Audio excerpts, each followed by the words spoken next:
இந்த ஒரு இலை தண்ணீர்ல போட்டு குடிச்சா போதும், வெயிட் லாஸ் கட்டாயம். ட்ரை பண்ணி பாருங்க. நம்ம வீட்டு கிச்சன்ல மருத்துவ குணம் இருக்கிற ஏராளமான பொருட்கள் இருக்கு. அதுலயும் முக்கியமா டெய்லி சமையல்ல தாளிக்கும் போது பயன்படுத்துகிற ஒரு பொருள் இல்ல அப்படின்னாலும் ஒரு சில நாட்களாவது இந்த பொருளை நம்ம பயன்படுத்துவோம். ஆமாங்க, நான் பிரியாணி இலை பத்தி தான் பேசுறேன். பிரியாணி இலைய வெறும் வாசனைக்காகத்தான் சேர்க்கிறாங்க. ஆனா உண்மையாவே பிரியாணி இலை ஏராளமான மருத்துவ குணங்களை கொண்டிருக்கு. இந்த இலைய சமையல்ல சேர்ப்பது தவிர நீர்ல போட்டு கொதிக்க வச்சு அந்த நீரை குடிச்சிட்டு வந்தோம்னா ஏராளமான ஆரோக்கிய நன்மைகள் இருக்கிறதா சொல்லப்படுது. ஏன்னா இந்த இலையில விட்டமின் ஏ, விட்டமின் சி, அப்புறம் விட்டமின் B6 நிறையவே இருக்கு. அது மட்டும் இல்லாம மெக்னீசியம், கால்சியம், இரும்புச்சத்து அப்படின்னு நிறையவே நிறைஞ்சிருக்கு. பாரம்பரிய மருத்துவத்திலேயே இந்த பிரியாணி இலை பல பிரச்சனைகளுக்கு தீர்வளிக்க பயன்படுத்தப்பட்டு வருதா சொல்லப்படுது. இந்த பிரியாணி இலைய நீர்ல கொதிக்க வச்சு குடிச்சிட்டு வந்தா என்னென்ன நன்மைகள் கிடைக்கும் அப்படிங்கறத இப்ப நம்ம பார்க்கலாம். நீங்க செரிமான பிரச்சனைகளை அதிகம் சந்திக்கிறீங்களா? அப்படின்னா இந்த பிரியாணி இலைய நீர்ல கொதிக்க வச்சு குடிங்க. இதனால அந்த இலையில இருக்கிற சத்துக்கள் செரிமான நொதிகளோட உற்பத்தியை தூண்டிவிட்டு உணவுகளை சிறியதாக உடைச்சு அஜீரண கோளாறு ஏற்படாமல் தடுக்குது.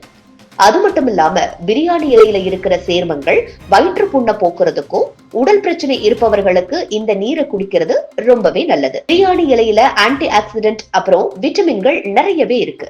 இதனால இந்த பிரியாணி இலைய நீர்ல போட்டு கொதிக்க வச்சு குடிச்சிட்டு வரும்போது நோய் எதிர்ப்பு சக்தி அதிகரிக்கும் அப்படின்னும், நாள்தோறும் அரை டம்ளராவது இந்த நீரை குடிச்சிட்டு வந்தா நோய் எதிர்ப்பு மண்டலம் வலுப்பெற்று தொற்று நோய்களோட ஆபத்திலிருந்து தப்பிச்சுக்கலாம் அப்படின்னு சொல்லப்படுது. பிரியாணி இலை இன்சுலின் உணர்திறனை மேம்படுத்தி அதன் மூலமா சர்க்கரை அளவை குறைக்க உதவுது. பல ஆய்வுகள்ல இது கண்டுபிடிச்சிருக்காங்க. எனவே சர்க்கரை நோய் இருக்கிறவங்க இயற்கை வழியில ரத்த சர்க்கரையை கட்டுப்படுத்த நினைச்சீங்கன்னா காஃபி, டீக்கு பதிலா பிரியாணி இலைய கொதிக்க வச்சு அந்த நீரை குடிச்சிட்டு வந்தா நல்ல பலனை எதிர்பார்க்கலாம். பிரியாணி இலையில இருக்கிற குறிப்பிட்ட கலவைகள் இதயத்தோட நுண்கலவைகளை வலுப்படுத்த உதவுது. இதன் மூலமா ரத்த அழுத்தம் குறைவதோடு உடல்ல இருக்கிற ரத்த ஓட்டமும் மேம்படுது. முக்கியமா பிரியாணி இலை நீரை குடிச்சிட்டு வந்தோம்னா கெட்ட கொலஸ்ட்ரால் அளவு குறைஞ்சு இதய நோய் ஆபத்து குறையுது. உடல் பருமனால அவதிப்படுறவங்க அதை சிரமப்படாம குறைக்க அப்படின்னு நினைச்சீங்கன்னா பிரியாணி இலை ரொம்பவே ஹெல்ப்ஃபுல்லா இருக்கும். ஏன்னா இந்த நீர் வளர்ச்சிதை மாற்றத்தை மேம்படுத்தி அதிகப்படியான கலோரிகளை எடுத்து உடல் எடையை குறைக்க உதவுது. அப்புறம் பிரியாணி இலை நீரை குடிச்சிட்டு வர்றதன் மூலமா உடல்ல தேங்கி இருக்கிற அதிகப்படியான நீர் வெளியேறி உடல் லேசாகவும் ஆற்றலோடவும் இருக்கும். மாதவிடாய் காலத்துல கடுமையான வயிற்று வலி சந்திக்கிற பெண்களுக்கு பிரியாணி இலை ஒரு சிறந்த நிவாரணி அப்படின்னு தான் சொல்லணும். இதுல உடல் வளர்ச்சி எதிர்ப்பு பண்புகள் நிறையவே இருக்கு. உடல் உறுப்பு தசைகளோட தளர்த்தி வயிற்று பிடிப்புகள் குறைக்குது. அதோடு மாதவிடாய் கால உடல் சோர்வையும் போக்க இந்த பிரியாணி இலை ரொம்பவே ஹெல்ப்ஃபுல்லா இருக்கும். பிரியாணி இலையில நீர்ல போட்டு கொதிக்க வச்ச தண்ணிய குடிச்சிட்டு வந்தோம்னா உடல்ல இருந்து அதிகப்படியான நீரையோ நச்சுகளையும் வெளியேற்றுறது.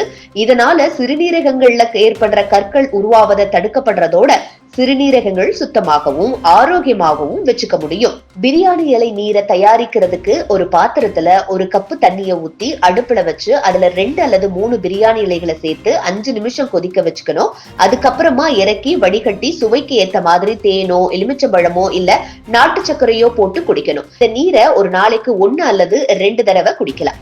ரொம்பவே முக்கியமான விஷயம், பிரியாணி இலை நீர் என்னதான் ஆரோக்கியமானதாக இருந்தாலும் அளவா குடிக்க வேண்டியது கட்டாயம். அளவுக்கு அதிகமா குடிச்சா அமிர்தமும் நஞ்சு. அது மாதிரி அது இரைப்பை குடல் பிரச்சனைகளை ஏற்படுத்துமா? ஆரோக்கிய பிரச்சனைகளுக்காக மருந்து மாத்திரைகளை நாள்தோறும் எடுத்துக்கிறவங்க இந்த நீரை குடிக்கிறதுக்கு முன்னாடி டாக்டர் கிட்ட போய் கேட்டுட்டு அதுக்கப்புறம் குடிக்கலாமா வேண்டாமா அப்படின்னு ஆலோசனை செஞ்சுட்டு இந்த நீரை குடிக்கிறது ரொம்பவே நல்லது. இது போன்ற முக்கிய நிகழ்வுகள், அரசியல் தகவல்களை ஆழமாக மாறுபட்ட கோணத்திலும் அறிந்து கொள்ள மறக்காமல் பாரத் மெயில் 24 பக்கத்தை பின்பற்றிக் கொள்ளுங்கள். உங்கள் ஒவ்வொரு ஆதரவும் இது போன்ற பல நிகழ்வுகளின் பின்னணியை அறிய உதவும்.